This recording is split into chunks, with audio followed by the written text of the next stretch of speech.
Start with Manchester United, and it could be a busy fortnight for the Old Trafford hierarchy as they look to strengthen their squad before the transfer deadline on September the 1st. A new season began with a promising performance, but a narrow defeat as an error from standing goalkeeper Altay Bayındır allowed Arsenal to pinch a 1-0 win. We'll get to these two in a minute. After the game, Gary Neville was adamant they must sign a new goalkeeper. I'm tired of playing in League One. I want to join Manchester United. There's no competition in French League One. I want to swim in deeper waters. That's why I need to play in a more competitive league. And Premier League is the most competitive league in the world. Look how Chelsea humbled us in FIFA Cup, World Cup finals. So I'll give priority to Manchester United. I don't want any other clubs. And I don't care about Champions League, football. I'm ready to help Ruben Amorim build a stronger squad that won't just participate, but also win those big trophies. So, United fans, if you want me to replace your current calamity goalkeeper, please comment where you want Donnarumma in the comment section. Also points towards a glaring issue for United that can't be ignored, and that is that they do need to find a goalkeeper. They have to.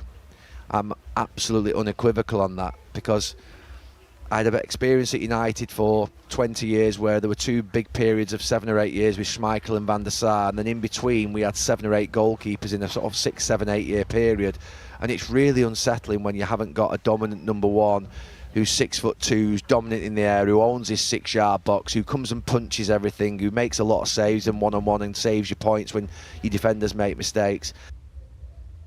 Well, Darmish and Carve are here. Strong comments then, Darms. So will they get involved?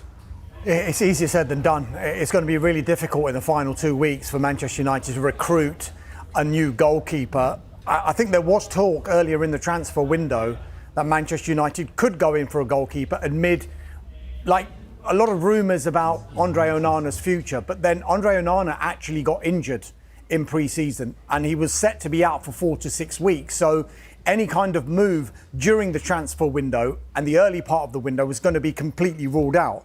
And then, publicly at least, Ruben Amorim, before and after the game against Arsenal, has publicly said that he is happy with his goalkeeping department.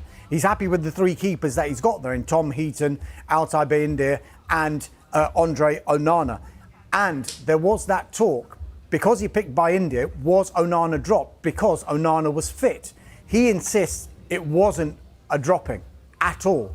He basically said he was fit, but he's hardly trained as compared to the other goalkeepers. He's hardly had any game time compared to the other 2 goalkeepers. And so he made that choice to choose Bayındır over Onana. Now, if an offer was to come in for Onana, there hasn't been one yet, but if there was, then maybe the landscape can change. But as I mentioned to you, 2 weeks today is deadline day. This is not going to be very easy to do, both in and out. Yeah, Donnarumma, of course, one of the best goalkeepers in world football. He's available, Carve. Surely there are multiple Premier League clubs interested in this man. I think they may be interested in him, but there has been no contact between, for instance, Manchester United or Manchester City and Donnarumma's representatives. I think what needs to happen is, for instance, Manchester City would need to sell a goalkeeper before they were to make a move for somebody like Donnarumma, and it's the same situation at Manchester United. So yes, he's arguably the best goalkeeper in the world at the moment. He is available, but I think if you're talking about the possibility of him going to City or Manchester United, at least one goalkeeper would have to leave those clubs before they would make a move for Donnarumma, and there's been no contact. Obviously there have been lots of stories. We know there is interest, because of course there's going to be interest in a goalkeeper like Donnarumma, but don't forget, PSG would still want big money to sell him, even though he's only got a year left on his contract, and he is on big wages as well. I think that one other thing to say about Donnarumma as well, I think there might be a bit of brinkmanship between PSG and Donnarumma the later we get in this transfer window, because on the one side PSG know he has to play. This is the World Cup next summer. He wants to be playing regular first team football ahead of Italy's participation in the World Cup. But he's not going to do that with them. Well, no, because they brought in a new goalkeeper in Lucas Chevalier, and he's their number 1 goalkeeper. Carve mentioned the wages he's on. I just wonder, the later we get into this transfer window, the later we get and the closer we get to deadline day, is there going to be a possibility whereby PSG might even loan Donnarumma out just to get the wages off the books? Because the high wages that he's on, they could save between 15 and 17 million pounds for that year. And people will say, well, he's only got a year left on his contract. How can he go on loan? Well, he could.